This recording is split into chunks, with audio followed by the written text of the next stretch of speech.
Hey everybody, it's Carpo here, and I'm going to read you a little bit of this book called The Essence of Kabbalah.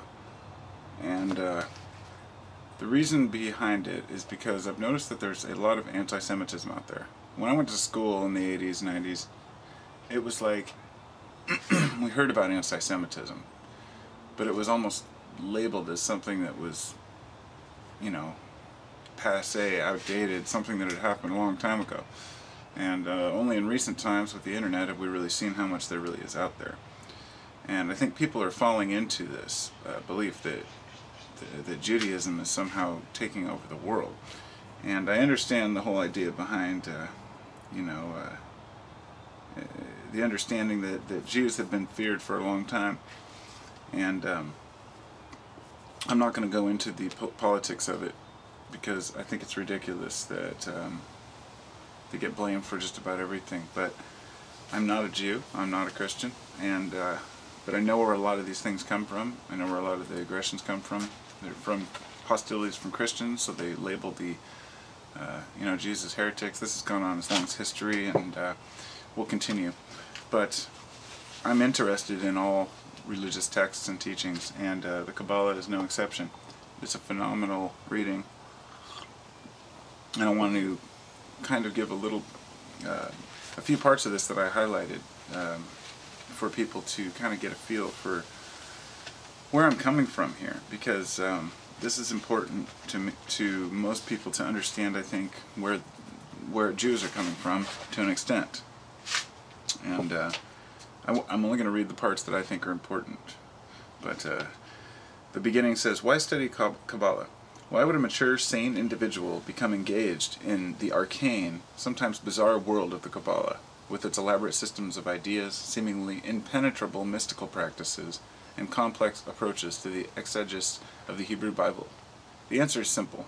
Kabbalah is the mystical path for those who seek to encounter God through an understanding of the secrets that are found within that Bible. Jewish belief holds that God revealed himself on Mount Sinai, and the enduring record of that revelation is the Torah, the first 5 books of the Bible. Whilst the Torah refers literally to the 5 books of Moses, it has a much broader connotation in Judaism and Kabbalah.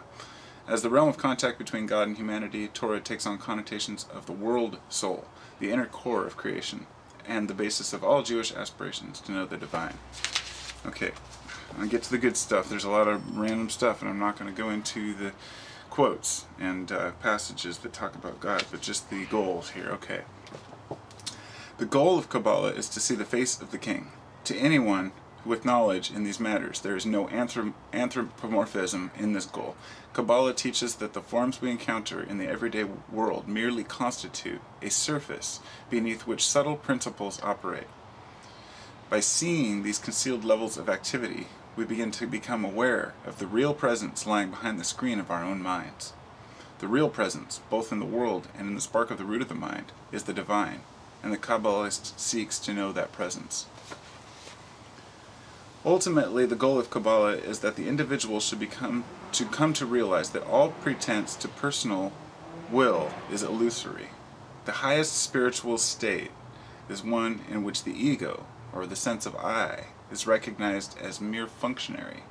The I becomes known as simply a focus of consciousness that accurately perceives its own nature as nothing more than a channel through which the divine unfolds. As the authority of I recedes, so the real core of our being, the soul, begins to unfurl its wings and dance its encounter with the divine. Kabbalah insists that the soul is a divine spark that seeks to know the ways of God in this world. The divine is discerned both at the root of the mind and in the world known through the senses. And there's a lot more fascinating stuff in here, but I'm going to skip to this part, the mastery of self. In our day, it seems that an interest in psychology has become strong, and it may be that the psychological aspects of the Kabbalah will continue to grow in importance. There are undoubtedly many cultural factors that have contributed to the rise of self-psychology over the last 100 years. These include the opening of the education to a wider segment of society, increased contact with cultures that have differing views of self, more leisure time leading to greater reflectivity, and a growing fluidity over the roles we assume.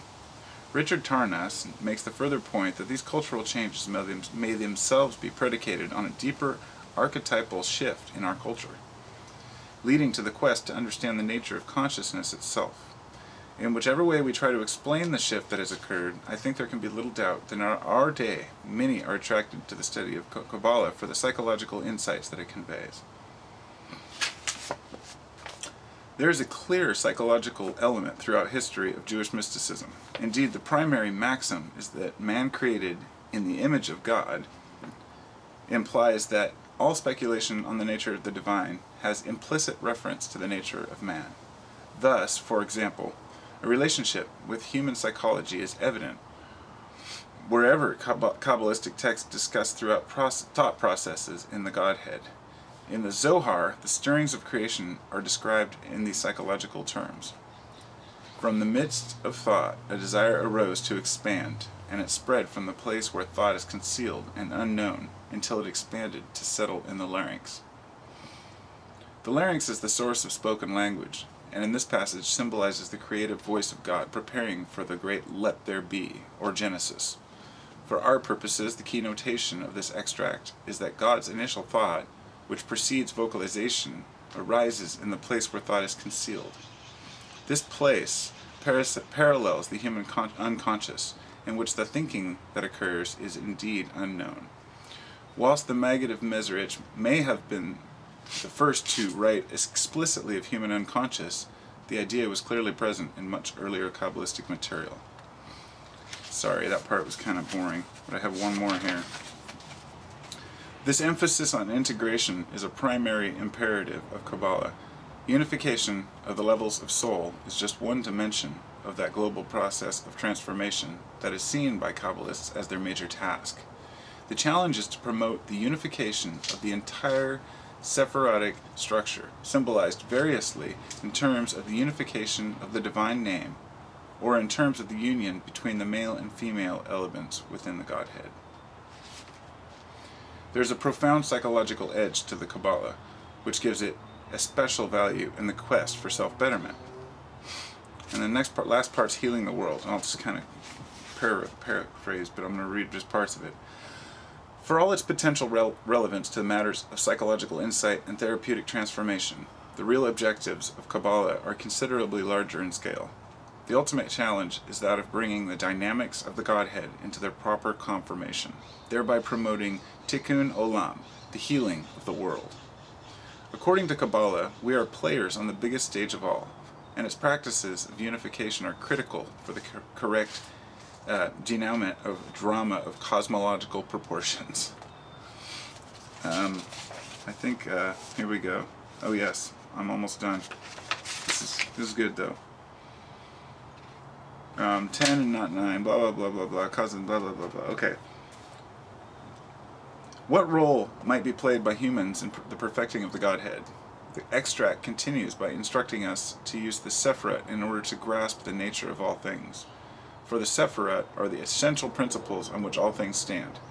By means of this work, which include both meditative and intellectual aspects, we do a service to the divine. The transcendent essence of God is beyond human influence, but the spiritual practices taught by the Sefer Yeserah, sorry if I'm getting these wrong, are viewed as influencing God's relation to the world. Our task is to discern the inner essence of things, that is, their relation to the Sephirot. This is the meaning of the cause a thing to stand on its essence. This in itself affects the desired connection between the lower and higher worlds. In the scheme of things presented by the Sefer, our ability to discern the essences impacts the aspect of God involving all forms in the world. Different facets of the divine sorry, this wording's interesting. Different facets of the divine being come to the fore in different stages of the process of creation. The Sefer is concerned with the stage through which the nature of things becomes formed. Indeed, the term Yetzirah means formation. Take the analogy of a potter. Following the initial stage during which the essential design of the pot is considered, the clay is formed or shaped on the wheel. To what extent can the observer see the initial design reflected in the final form? To the extent we are able to detect the operation, the initial design, in the diverse forms in which they manifest, we are returning the former to his place. In this way, we play our part in promoting the harmony of the whole. So, I guess the first part was a little more interesting, but I just wanted to read that because I don't know. I know most of it's just kind of like Greek to most of us because there's a lot of terms, Sephirat and all that shit. I'll have to look that up, see what it means. I'm kind of jumping the gun on that, but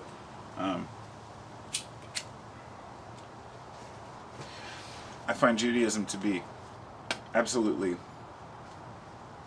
out of all the, you know, dogmatized religions, I find it to be one of the closest to truth. The fact that they only use the Bible and that they're intolerant of other religions in many cases is their own downfall, and people just don't understand them. You know, why do they wear the silly hats? Why do they have the curls? You know, why do they wear those little hats? Everything has a purpose in Judaism, and what we're doing is they're using I guess rituals and, you know, dress to promote and, you know, and to live their religion, just the same way a monk wears a robe. A monk has no need to wear a robe. A monk wears a robe to show that he's given up his worldly possessions, you know, but he's, you know, everybody has their dress and what they do. Now, the anti-Semitism thing has gone too far. I'm getting really sick of hearing people call everyone Jews, Jew this and Jew that, and I never knew anything about Judaism, and I have no reason to stand up for Judaism. And there's something to be said about, you know, people always talk about how the Jews have done so well, and look at all the money they have, and look at how many, you know, they run the banks, they run this, you know, and maybe true, but maybe there's a reason for that. You know, maybe they have a grasp on really how to live life, and maybe they've made it better for themselves because they have the ability to do so. I mean, in history, I know that the Christians have taken from the Jews and the Jews have taken from the Christians, but for the most part, the Jews have been one of the most persecuted, you know, religions for a really long time. So when people play the victim of Judaism, it's kind of silly. I mean, there aren't enough Jews to, you know, do much except as far as running the world, as far as, you know, I don't know. I just find it silly, and I don't want to go into that part of it because I don't care about the details. It doesn't matter to me which religion owns how much of what share, because the true Jews, you know, the real heartfelt Jews who have actually done their homework, probably have no need for money and no desire for wealth. And the Zionist Jews, as they call them, will use that as a cover, you know, their religion as a cover to take more, just like the Christians do, you know, just like every president does, just like George Bush did, talking about, oh, Jesus, you know, God wanted me to be here, you know, God wanted me to be president. I mean, it just shows a sickness, and to me, religion in general is a sickness, and I guess the reason I bring up Judaism is because it's just as bad as the rest of them, but it also has some interesting connotations about, you know, to bettering yourself and really looking deep into mysticism and numbers, ideals and purposes, while Christianity tends to kind of just sit on its haunches and say, here's your 10 commandments, pray to Jesus, go to church. You know, there's no real further searching. But then again, in Judaism it's the same way too. They say everything's contained within the Bible. I think that the difference is that the Bible code, as they say, is so much deeper than we can ever imagine.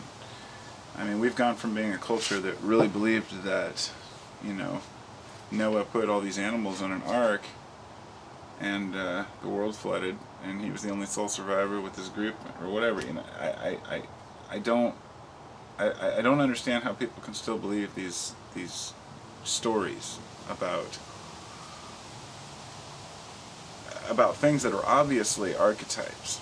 You know, I mean, Noah is the perfect example. I had someone send me a message saying, that Noah was real. That yeah, Noah was real. It's a fact. And they've been looking for this boat on Mount Sinai and shit. And it's just like, dude, I mean, come on, really. I mean, it's not about finding a boat. It's about thinking it through. It's just not possible. It's just, we know now through enough historical evidence that there was no time when a man loaded a boat with all the animals on the earth and sailed away. Yeah, there's people still looking for it, spending billions of dollars searching for these things because they want to prove it so badly. But those who look right will see that treasure, that boat. It's right there within your soul because everything is an archetype. So every biblical story has some sort of a basis in an original truth, but the Noah story is a perfect example. I mean, you take from it what you will, but anyway, enough is enough. Peace and love, and look into some of that, Kabbalah. It's very interesting stuff, and I've found it to be a little insightful. Just kind of skip over the Bible quotes and stuff, and just look for the essence of man. Namaste.